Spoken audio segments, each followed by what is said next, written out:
Hello all dear student, most welcome. I hope आप सभी अच्छे से होंगे। आज जो हम इंफॉर्मेशन लेके आए that is the SSC JE vacancy 2023 के रिगार्डिंग बहुत ही इंपॉर्टेंट अपडेट है। यहाँ पर हमारे पास बात कर लेते हैं जो स्टाफ सिलेक्शन कमीशन ने इंपॉर्टेंट नोटिस निकाला है regarding the schedule of examination junior engineer civil mechanical and electrical के रिगार्डिंग। इसका जो शेड्यूल एग्जामिनेशन जो दिया हुआ है 9, 10 एंड 11 अक्टूबर 2023 को दिया हुआ है। दैट मींस 3 शिफ्ट में हमारे पास ये पेपर रहेगा। सो दिस इज अमृत वंश Jangid, IAS qualified in electrical engineering branch and having more than 10 plus year experience. यहाँ पर हमारे पास एग्जाम डेट तो आ गई, लेकिन अभी हमारे पास यहाँ पर हम जो है ओवरऑल कौन कौन से पॉइंट को डिस्कस करने जा रहे हैं आगे, ये इंपॉर्टेंट अपडेट के साथ हम रिलेट करते हुए आगे बढ़ेंगे। और यहाँ पर हमारे पास कुछ पॉइंट्स इस हम वीडियो में जरूर डिस्कस करेंगे सो दैट स्टूडेंट्स के लिए ये काफी हेल्पफुल रहे। तो यहाँ पर हमारे पास हम डिस्कस करेंगे सबसे पहले इस वैकेंसी के लिए एलिजिबिलिटी क्राइटेरिया क्या होता है, ये सभी को मालूम है, थोड़ा सा समराइज फॉर्म में हम देखेंगे। देन हमारे पास इसका एग्जाम पैटर्न क्या रहता है उसको भी हम देखेंगे थोड़ा सा समराइज फॉर्म में। And the most important how to prepare for this exam for the specially electrical engineering branch, उसके लिए हम जो है बहुत ही डिटेल से इसके बारे में डिस्कस करने वाले हैं। तो हमारे पास यहाँ पर हाउ टू प्रिपेयर में बहुत ही इंपॉर्टेंट हमारे पास जो है कंक्लूजन्स रहने वाले हैं, जो बहुत सारे प्रीवियस स्टूडेंट्स हैं जो पेपर को फॉलो करते हैं एसएससी जेई के रिगार्डिंग, और उनमें जो उनके जो प्रॉब्लम्स होते हैं, जो डाउट्स रह जाते हैं या फाइनली सिलेक्शन नहीं होता है, उन सारी चीजों को हम इंक्लूड करते हुए आपके सामने यहाँ पर डिलीवर करेंगे कि कैसे इस एग्जाम की प्रिपेयर किया जाए regarding the technical part, non technical part, everything, every aspects will be discuss here. तो यहाँ पर हम जो है फटाफट समराइज कर लेते हैं eligibility criteria and exam pattern क्या रहेगा। Eligibility criteria bachelors of degree in electrical engineering और हमारे पास diploma in electrical engineering, both students are eligible for this. Age up to 30 years रहता है। एसटी एससी कैंडिडेट्स के लिए 5 इयर्स का रिलैक्सेशन रहता है एज में, ओबीसी के लिए 3 इयर्स का, एंड पीडब्ल्यू स्टूडेंट्स के लिए हमारे पास जो 10 इयर्स का रिलैक्सेशन रहता है। इसको हम जो है आगे हम बात करते हैं एग्जाम पैटर्न के लिए। एग्जाम पैटर्न जो हमारे पास एग्जाम डेट आया है अक्टूबर में, और इसका जो है हमारे पास हर एक पेपर फर्स्ट के लिए यहाँ पर जो है टोटल जो है 200 क्वेश्चंस आपको रहने वाले हैं, और टोटल मार्क्स जो इसके पेपर फर्स्ट के रहने वाले हैं 200 मार्क्स रहेंगे। इन 200 मार्क्स को या 200 क्वेश्चंस को किस तरह से डिवाइड किया जाता है, उसमें फर्स्ट पार्ट होता है that is the general intelligence and reasoning से रिलेटेड, जिसके 50 क्वेश्चंस होते हैं। सेकंड हमारे पास जनरल अवेयरनेस से regarding, that is the 50 questions होते हैं। और थर्ड हमारे पास होता है general engineering, that is a particular branch civil mechanical and electrical, उसके करस्पॉन्डिंग जो है हमारे पास 100 क्वेश्चंस रहते हैं। तो पेपर फर्स्ट में ईच क्वेश्चन है 1 मार्क्स, और नेगेटिव मार्किंग जो है वो 1/4 of assign mark, that is the 0.25 mark रहता है। तो ये हमारे पास एलिजिबिलिटी क्राइटेरिया है। एंड हमारे पास जो है यहाँ पर एग्जाम पैटर्न कैसे रहता है उसके बारे में हम डिस्कस कर रहे हैं। अब यहाँ पर जो है सबसे इंपॉर्टेंट चीज आती है कि how to prepare for this exam, यही हमें देखना है। और इसके लिए हम जो है थोड़ा सा डिटेल से डिस्कस करेंगे। उससे पहले हम जो है यहाँ पर थोड़ा सा आइडिया ले लेते हैं कि इस एग्जाम के लिए प्रिपेयर करें। तो उससे पहले हमें थोड़ा सा आइडिया लग जाए कि जो प्रीवियस पेपर हुए हैं 2013, 14, 16, 18, 19, 20 और 22 नवंबर में जो हमारे पास प्रीवियस पेपर्स हुए, उनमें सब्जेक्ट्स का वेटेज किस तरह से रहता है। तो यहाँ पर सबसे पहले हम टेक्निकल पार्ट को कवर कर लेते हैं। टेक्निकल पार्ट में यहाँ पर हमारे पास जो है basic electrical and network theory, power system, electrical machine, electrical and electronics instrumentation. Then हमारे पास जो है basic electronics, utilization of electrical energy and estimating and costing, ये सब्जेक्ट्स रहते हैं। ओवरऑल अगर हम देखा जाए तो यहाँ पर जो है सबसे ज्यादा वेटेज हमारे पास 2 सब्जेक्ट रहता है, दैट इज द 30 मार्क्स लगभग ऑन एन एवरेज हम बोल रहे हैं। ये वेटेज जो है जरूरी नहीं कि यही रहे, ये वेरी होता रहता है। जैसे हमारे पास जो है 22 नवंबर में जो 3 शिफ्ट में एग्जाम हुए उनमें थोड़ा सा वेरिएशन रहा। तो हम ऑन एन एवरेज बेसिस बता रहे हैं कि वेटेज किस तरह से रहता है हर एक सब्जेक्ट का। अगर हम 2020 को रेफरेंस लें तो हमारे पास जो है नेटवर्क थ्योरी के 30 क्वेश्चंस, पावर सिस्टम से आपको 17 क्वेश्चन, इलेक्ट्रिकल मशीन से 29 क्वेश्चंस। देन हमारे पास मेजरमेंट एंड इंस्ट्रूमेंटेशन से पिछले बार 2022 नवंबर में मेजरमेंट एंड इंस्ट्रूमेंटेशन से ज्यादा क्वेश्चंस देखने को मिले थे। और बेसिक इलेक्ट्रॉनिक्स से क्वेश्चंस देखने को मिलते हैं, utilization of electrical energy and estimation of costing से इस तरह से हमारे पास जो डेटा गिवन है उसके अकॉर्डिंग क्वेश्चन देखने को मिलते हैं। तो ओवरऑल अगर हम यहाँ पर इंपॉर्टेंट सब्जेक्ट्स की बात करें तो these 3 important subjects are given as per the table. हम जो है यहाँ पर कंक्लूड कर सकते हैं कि यहाँ पर वेटेज एनालिसिस अगर हम देखें तो सबसे ज्यादा जो फर्स्ट 3 सब्जेक्ट है इनका वेटेज रहता है। Basic electrical network theory, power system, electrical machine, इन सभी का वेटेज हमारे पास ये रहता है। लेकिन एक अगर हम बात किया जाए वेटेज एनालिसिस, हम केवल आपको ये बता रहे हैं कि किस सब्जेक्ट का क्वेश्चन कितना रहता है, लेकिन फाइनल सिलेक्शन जो होता है वो 1-2 मार्क्स से भी रह जाता है कई स्टूडेंट्स का, और 1-2 हमारे पास जो है इसका मतलब ये है कि हमें हर एक सब्जेक्ट को इक्वल इंपॉर्टेंस देना है। ऐसा वेटेज एनालिसिस तो हम सिर्फ इसलिए कर लेते हैं कि आपको जो है मोर फोकस जो है इन सब्जेक्ट्स पे देना है, फर्स्ट 3 सब्जेक्ट। ऐसा नहीं है कि बाकी के सब्जेक्ट आप छोड़ दो। Sir estimating and costing 6 subject का आता है, यूटिलाइजेशन 4 मार्क्स का आता है, मतलब उसको हम जो है लेफ्ट कर देते हैं। ऐसा नहीं करना चाहिए, बिल्कुल नहीं करना चाहिए, because in during this scenario recent जो है कंपटीशन का जमाना है, और इस केस में इंजीनियरिंग केस में हमारे पास जो है इंजीनियरिंग फील्ड में बहुत ज्यादा कंपटीशन रहता है। इंजीनियरिंग फील्ड में आपको जो है हर एक सब्जेक्ट को अच्छे से प्रिपेयर करना चाहिए। हालांकि हम डिस्कस करेंगे कि आपकी प्रिपरेशन स्ट्रेटेजी कैसा रहेगा, डेली बेसिस पे भी डिस्कस करेंगे ऑन द अपकमिंग जो आपके पास टाइम पीरियड बचा है, लाइक आपके पास जो है 120 डेज का हम रेफरेंस ले लेते हैं, जून, जुलाई, अगस्त, सितंबर, है ना, अक्टूबर में हमारे पास एग्जाम है, तो 120 डेज को हम पूरा डिटेल से बताएंगे कि किस तरह से आपको जो है एग्जाम की प्रिपेयर करनी है, ठीक है। सो ये हमारे पास एनालिसिस है। उसके बाद जो है पार्ट नॉन टेक्निकल में जो पार्ट ए रहता है that is the general intelligence and reasoning से रिलेटेड। यहाँ पर मैंने जो है 22 में जो पेपर हुए उसके 2 शिफ्ट का एनालिसिस लिया है, 3 शिफ्ट में पेपर हुआ था। ऑन एन एवरेज बेसिस हम यहाँ डिस्कस कर रहे हैं topics and number of questions are like, यहाँ पर इंपॉर्टेंट टॉपिक्स क्या रहते हैं, analogic, missing number, blood relation, direct sense, die sitting arrangement, non verbal reasoning, mirror image से रिलेटेड रहते हैं, पेपर कटिंग एंड फोल्डिंग से रिलेटेड क्वेश्चंस रहते हैं, एंड वेरियस पजल से रिलेटेड क्वेश्चंस रहते हैं। तो weightage analysis is a different thing, और हमको मालूम होना चाहिए कि जो है हमारे पास जनरल इंटेलिजेंस एंड रीजनिंग वाले पार्ट में कौन से टॉपिक्स प्रिपेयर करने। तो इस वेटेज एनालिसिस से आप पता कर सकते हैं कि हमारे पास जो है analogy, odd one out, decoding, number series, diet, blood relationship, ये जो है गिवन टॉपिक्स है, ये बहुत ज्यादा इंपॉर्टेंट रहते हैं। इसको हम थोड़ा सा ओवरव्यू बेसिस पे देख रहे हैं। नेक्स्ट हमारे पास जो है जनरल अवेयरनेस से जो रिलेटेड क्वेश्चन है, एक शिफ्ट का हमने जो है यहाँ पर ऑन एन एवरेज बेसिस पे डेटा लिया। यहाँ पर history, polity, geography, science, environment, current affairs, various schemes government की, चेयरमैन, इन्वेंशंस और फेस्टिवल्स, इन सभी के बारे में, कल्चर्स, इन सभी के बारे में हमारे पास क्वेश्चंस रहते हैं।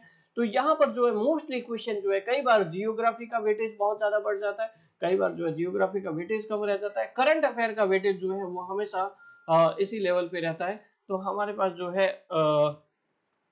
करंट अफेयर के रिगार्डिंग अगर आप देखोगे तो हमारे पास जो है इतना ही वेटेज देखने को मिलता है हर बार।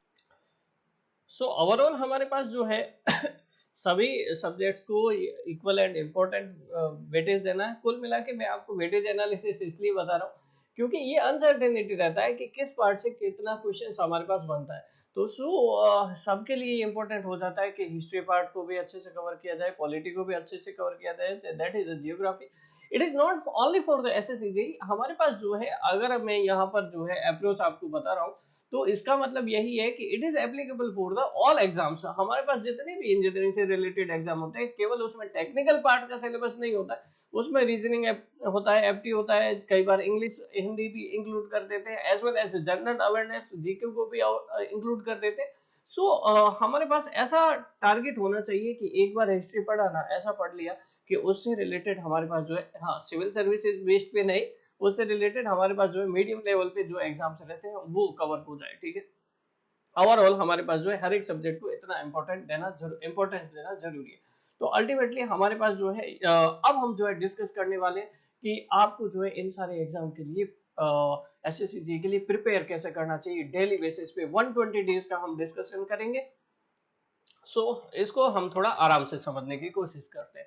अगर मान लीजिए हमारे पास स्ट्रेटेजी को मेरे व्यू से हम जो है 3 पार्ट में डिवाइड करना चाहिए हमें, और on the basis of previous student जो हमारे पास सेलेक्ट होते हैं, नहीं सेलेक्ट होते हैं, उनका जो रिव्यू रहता है उसके बेसिस पे अगर हम समराइज करें तो हर एक स्टूडेंट को इस तरह से प्रिपेयर करना चाहिए। सबसे पहले हमारे पास जो है स्टेज रहता है that is the conceptual based preparation. Then हमारे पास सेकंड प्रिपरेशन लेवल रहता है timer based preparation. And third जो हमारे पास लेवल रहता है that is the mock test based preparation. So यहां पर अगर हम डिस्कस करें तो कंसेप्चुअल बेस्ड पे सबसे पहले स्टेज होती है, देन हमारे पास टाइमर बेस्ड पे होती है और मॉक टेस्ट बेस्ड पे हमारे पास जो थर्ड स्टेज होती है। ये जो फर्स्ट और सेकंड स्टेज है इसका टोटल टाइम पीरियड आपके पास 90 डेज का स्ट्रेटेजी होना चाहिए और रिमेनिंग जो 30 डेज का स्ट्रेटेजी रहना चाहिए वो आपके पास जो है मॉक टेस्ट बेस्ड का रहना चाहिए। ओवरऑल आपके पास 120 डेज का हम स्ट्रेटेजी यहाँ पर डिस्कस कर रहे हैं। अब इस 90 डेज की जो स्ट्रेटेजी है उसमें हमारे पास कंसेप्चुअल बेस्ड भी चलेगा और टाइमर बेस्ड भी चलेगा, दोनों साइमल्टेनियसली चलेंगे। कैसे चलेंगे वो हम डिस्कस करते हैं। कंसेप्चुअल बेस्ड का मतलब क्या होता है? कंसेप्चुअल बेस्ड का मतलब ये है कि हमारे पास जो मैं एग्जांपल ले रहा हूँ टेक्निकल का, तो टेक्निकल में हमारे पास जैसे सर्किट है या फिर इलेक्ट्रिकल मशीन है, मशीन का पार्ट हो गया या फिर हमारे पास पावर सिस्टम का पार्ट हो गया। इसको जो है ये तीन सब्जेक्ट को मैं अभी एज ए रेफरेंस ले रहा हूँ। आप जो है मेजरमेंट वगैरह दूसरे सिलेबस के अकॉर्डिंग भी रेफरेंस ले सकते हैं। ठीक है, यहाँ पर हम समझने के लिए इन तीन चार सब्जेक्ट को रेफरेंस ले रहे हैं। सर्किट या नेटवर्क का जो बेसिक्स है उसका हमारे पास वेटेज जो है बहुत ही ज्यादा रहता है। जैसे एग्जाम्पल के लिए हम यहाँ पर बात करें कि कंसेप्चुअल बेस्ड स्ट्रेटेजी का मतलब क्या होता है। कंसेप्चुअल बेस्ड स्ट्रेटेजी का मतलब यह है कि मेजरमेंट में हम एग्जांपल ले लेते हैं watt meter method. Watt meter method के बहुत ही ज्यादा क्वेश्चंस बनते हैं हर एक एग्जाम में, है ना। वाट मीटर मेथड में आपको क्या डिस्कस करना है? वाट मीटर मेथड में हमारे पास सबसे पहले ये डिस्कस करना है ईडी टाइप वाट मीटर क्या होता है, उसका जो है थ्योरी एंड उसमें एरर कितने टाइप की होती है, उसका जो है कंस्ट्रक्शन उसके बारे में डिस्कस करना है, फॉर्मूला क्या होते हैं। अब ईडी टाइप वाट मीटर जब हमने उसका थ्योरी और कंस्ट्रक्शन सारा डिस्कस कर लिया, प्रैक्टिकल एप्लीकेबिलिटी डिस्कस करना, तो हम जो है 1 watt meter method, 2 watt meter method, 3 watt meter method ये सारे डिस्कस करने कवर करने। उसके बाद जो है हमारे पास इससे रिलेटेड जितने भी प्रॉब्लम्स है एमसीक्यू है वो कवर करने। एक्चुअली होता क्या है, एक बहुत बड़ी प्रॉब्लम है, it is in real way हमारे पास जो ये प्रॉब्लम रहती है वो प्रॉब्लम यही रहती है कि हमारे पास होता क्या है कि स्टूडेंट जो है अलग अलग कोचिंग्स में या फिर सेल्फ लेवल पे भी प्रिपेयर करते हैं। मैं आपको जो है ये यहाँ पर जो है ऐसे बहुत अच्छी एडवाइस है और बहुत ही इम्पोर्टेंट आपको इसको फॉलो करना चाहिए इम्पोर्टेंट वे से।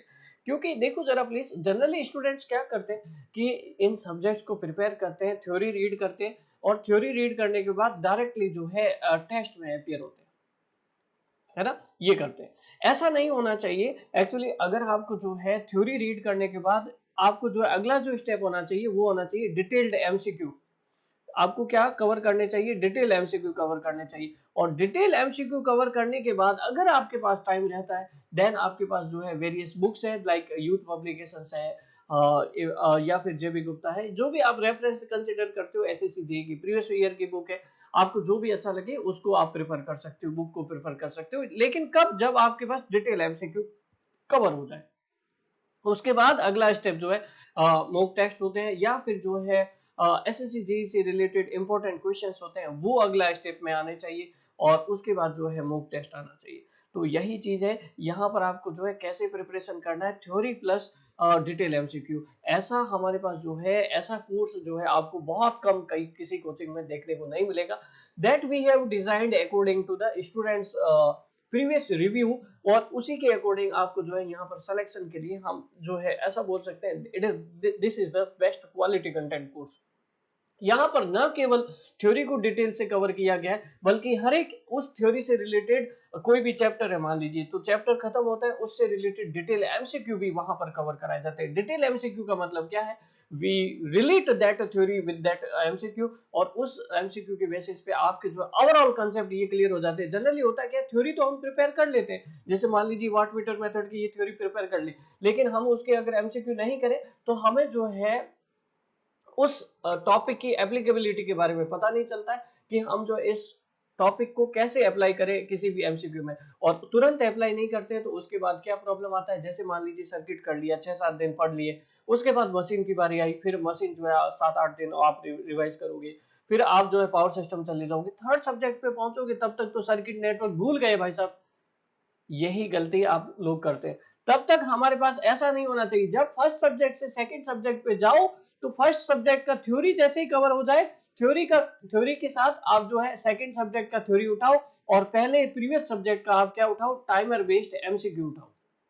अब ये टाइमर बेस्ड एमसीक्यू क्या है और ये क्यों जरूरी है, आपको जो है साइमल्टेनियसली लेके चलना है। इसका मतलब आप समझिएगा, जैसे थर्ड सब्जेक्ट पे आप गए पावर सिस्टम, तो पावर सिस्टम की थ्योरी पढ़ रहे हैं, लेकिन प्रीवियस जो सब्जेक्ट है उसका टाइमर बेस्ड एमसीक्यू करिए। और टाइमर बेस्ड एमसीक्यू आप डिटेल एमसीक्यू भी कर सकते हैं, या फिर जो हम एसएससी जीडी के लिए इंपॉर्टेंट जो है 3000 क्वेश्चन डिजाइन करते हैं, वहां से भी आपको जो है ये हेल्प मिल सकती है। We have designed 3000 important questions that is really helpful for the only SSC JEE RRB JEE, ये जो है इसके लिए हेल्पफुल रहते हैं।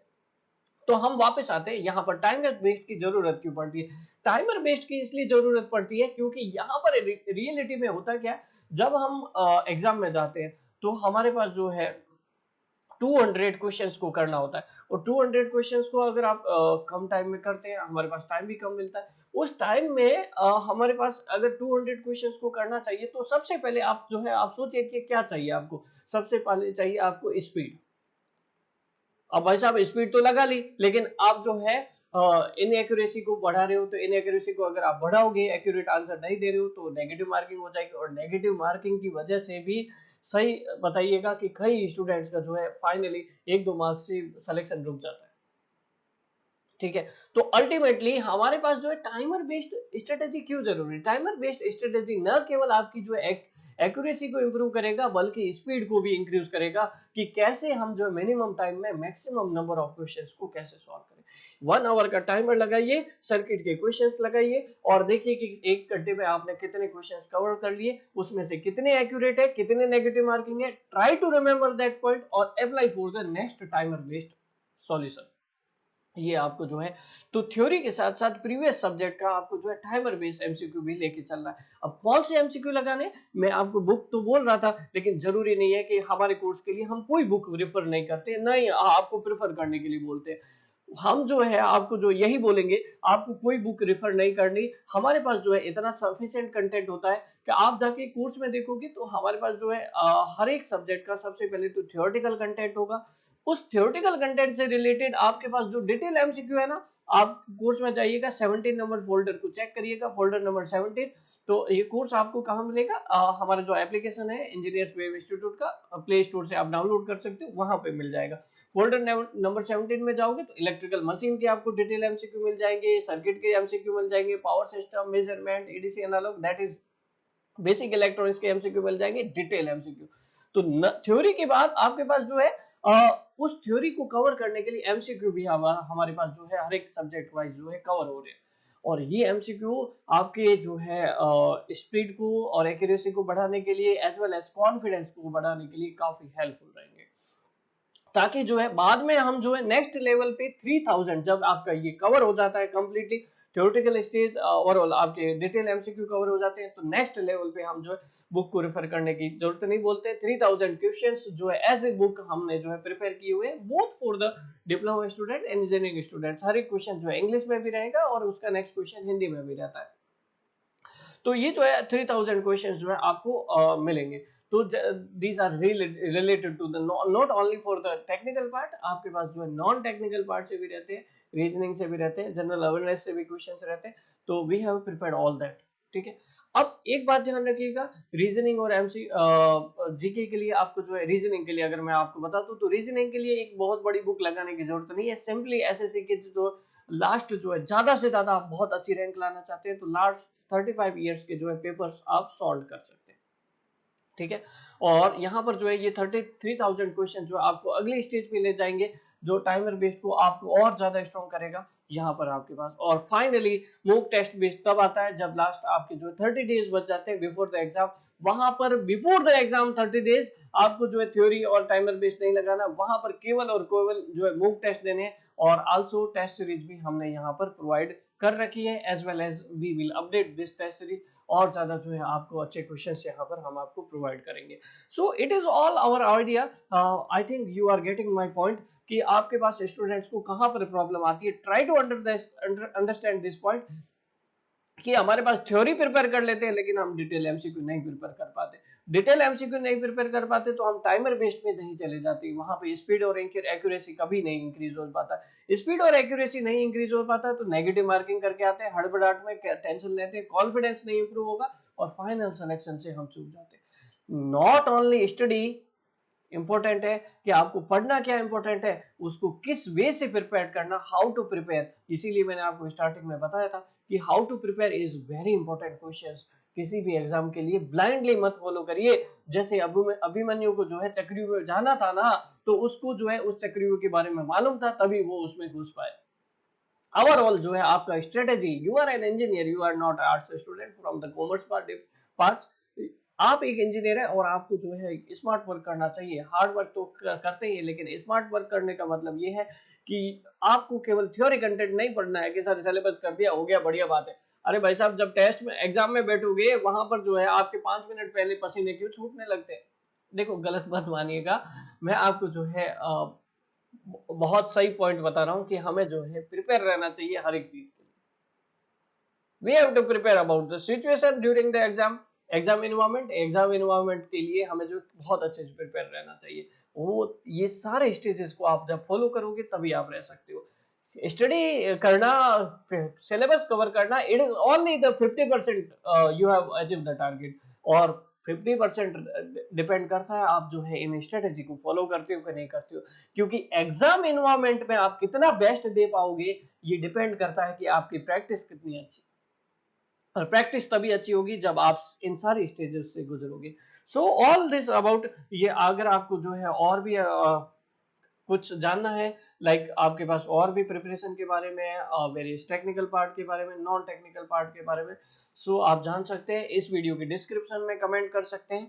और अगर आप जो है course we have already launch for the 2023, आप इस कोर्स को जो है ज्वाइन कर सकते हैं। आपको जाना है यहाँ पर प्ले स्टोर में और वहां पर टाइप करना इंजीनियर्स वेव इंस्टीट्यूट, या फिर जो ये वीडियो चल रहा है इसके डिस्क्रिप्शन में ऐप लिंक है, वहां पर भी जाके इस ऐप को डाउनलोड कर सकते हो।